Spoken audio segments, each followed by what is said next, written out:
My name is Clara. I am not a young woman now. I am 87 years old.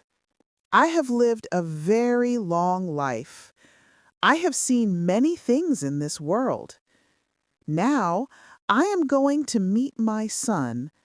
It has been many years. The airplane is ready to go. People are talking. Some people smile. Some people stay silent. A voice says, "Please fasten your seatbelt." I listen carefully. I do what it says. The airplane begins to move. My heart feels heavy.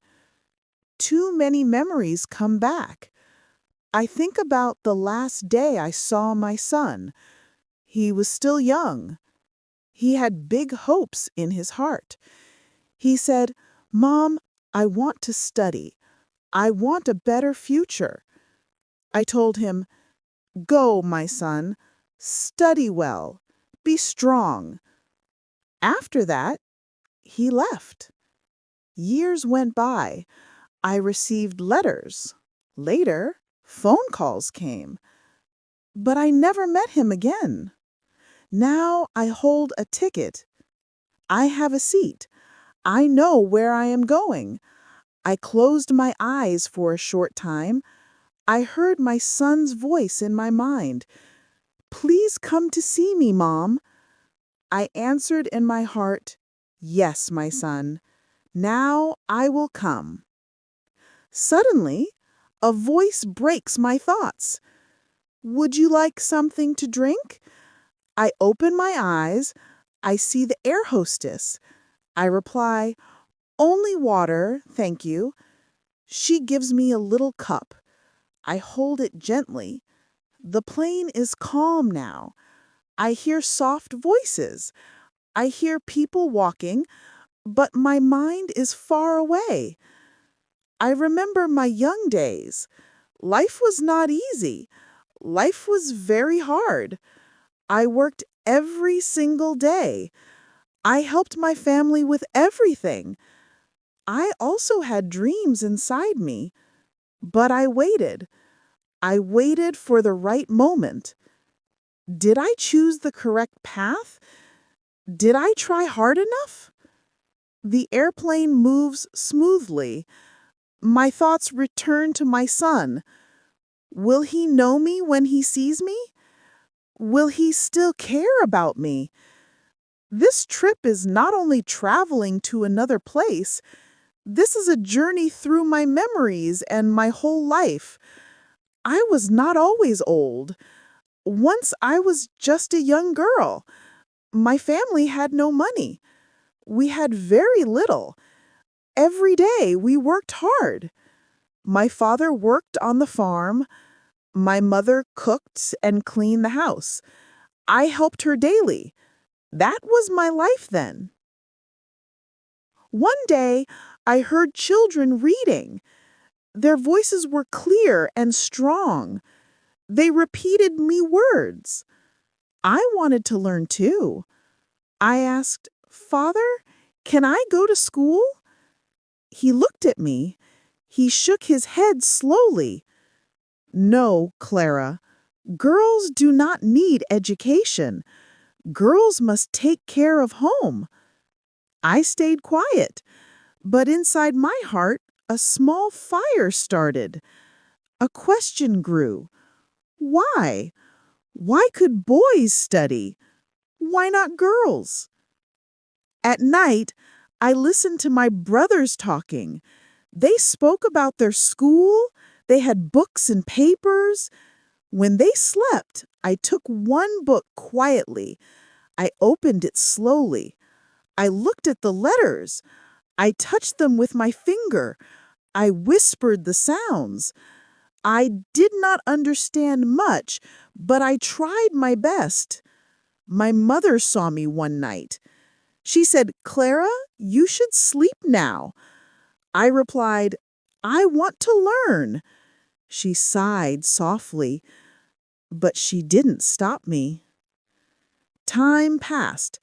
I learned step by step. I listened carefully. I copied words on old paper. I asked many questions. Some people laughed at me. They said, "Why are you trying? You are only a girl." But I didn't give up. Then I became older. My father said, "Now you must get married." I did not want that. I wanted to work. I wanted to learn more things. I told him, "No, father, I want another life." He became angry. He didn't understand me. I left my house. I was scared. But I knew one thing clearly. I wanted more. I wanted my own future. I wanted to show that I was something. I left home with nothing, no money, no plan, only hope in my heart. I walked to a nearby town. I searched for work. People said, "What can you do?" I said, "I can work." A kind lady helped me. She owned a small shop. She said, "You can clean and help with customers." I answered, "Yes, thank you." I worked every day from morning to night. I listened to people speaking. I learned new words. I watched how customers bought things. I watched how the woman handled money. One day I asked her, "Can you teach me how to count money?" She looked at me and smiled. "Yes, Clara, I will teach you." I learned quickly. I worked with care. Soon I was not only cleaning, I was selling. I was helping customers. People started to notice me. They said, "Clara is clever. Clara knows business." I saved some money. It was little, but it belonged to me. Then one day, I made a big choice. I said, "I want my own shop." The woman laughed and said, "That is very hard, Clara." I replied, "I know, but I will try." I found a small place. I bought some items to sell. I opened my shop. At first, no one came. People said, "She is just a woman. She will fail." But I didn't stop. I always smiled. I welcomed everyone. I talked nicely.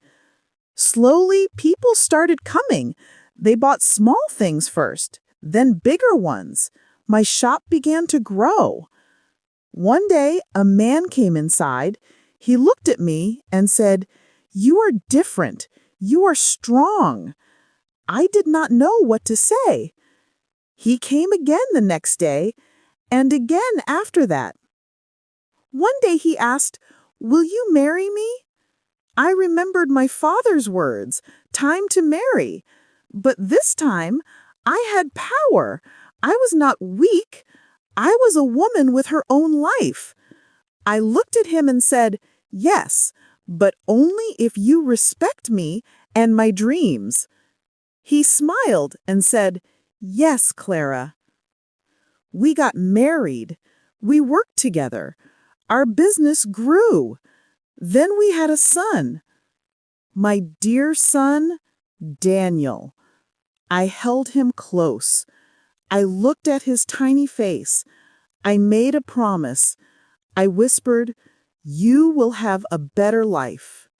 You will go to school. You will study." Years passed. My son grew up. He was smart and loved reading books. One day he told me, "Mom, I want to study in the city." My heart felt heavy. I wanted him near me, but I remembered my own pain and dreams. I smiled and said, "Go, my son. Learn. Be strong." He packed his bag. He hugged me tightly. He said, "I will write to you, Mom. I will call you." Then he went away. And again, I waited. I waited for his letters. I waited for his phone calls. I waited to see his face again. Time passed. He lived far away. In the beginning, he sent letters. He called. He said, "Mom, I am studying hard. I am learning new things." I was proud. Later, his letters became fewer. His calls became short. He said, "Mom, I'm busy. I have exams. I have work." I understood, but my heart felt lonely. One day, I waited for his call. The phone stayed silent. The next day, also nothing. A week went by. A month passed. I wrote him a letter. "My son, are you fine?" There was no reply. I asked myself, did he forget me? Did I let him go too far? One evening, I sat alone. The shop was closed. The house was silent. I looked at his empty chair. He was not there. I thought, maybe he does not need me anymore. Maybe I should not have let him go. Then one day, a letter came. My hands trembled as I opened it. It said, "Mom, I miss you. I have a job now. I want to see you. Please come and visit me." Tears ran down my face. I held the paper. My son still remembered me. He still wanted me. But could I go? Could I leave my life behind? I sat for a long time. Finally, I decided I would go. I bought a plane ticket. I packed a small bag. On the day of travel, I stood in the airport. I had never flown before. Everything was new. I felt small and nervous. A voice announced, "Passengers, please board." I took a deep breath. I walked forward. I entered the plane. I sat in my seat. The seatbelt felt tight. The plane started moving. My heart beat fast. The engine was loud. Then the plane lifted into the sky. I was flying. I thought, this is the moment. I am going to see my son. But one question stayed in my heart. Will he recognize me? I looked at my hands. They looked old now. My hair was white. My face had lines. My son had left when he was young. Now he was a man. Would he still see me as his mother? Would he hug me like before? I closed my eyes. Memories came back. His small hands holding mine. His voice saying, "Mom, tell me a story." His laughter filling the house. Now he was far away. He had his own life. He was not a boy anymore. What if he has changed? What if he does not need me? The plane flew in the sky. I held the letter in my hands. My son's words were there. "Mom, I want to see you." But a voice inside me asked, what if he only says this because he feels guilty? What if he does not really want me there? The plane would land soon. My journey was almost over, but my biggest question was still there. Will my son welcome me? Or will I be a stranger to him now? The plane started to go down. A voice said, "We will land soon." My hands were cold. My heart was beating fast. This is it. I will see my son.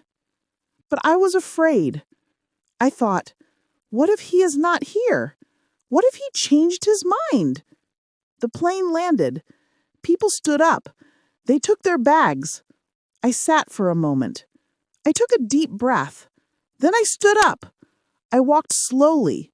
I followed other passengers. I saw a big sign, "Exit." My steps felt heavy. I entered the airport. People were waiting. Some held signs. Some had flowers. Some hugged their families. I looked for my son, but I did not see him. I looked again. Left? Right? Nothing. My heart sank. Did he forget me? Did I come for nothing? I stood there. People passed by. Nobody looked at me. I felt small. I felt lost. Minutes passed. Then I heard a voice.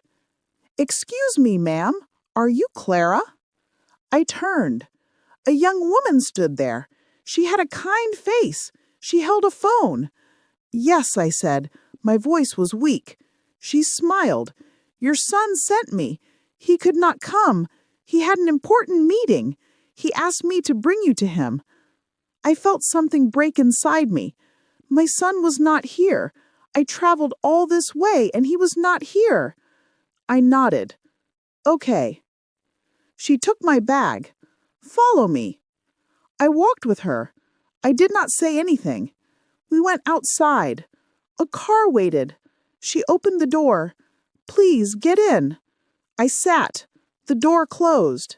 The city lights passed by. My heart was heavy. He did not come. He sent someone else.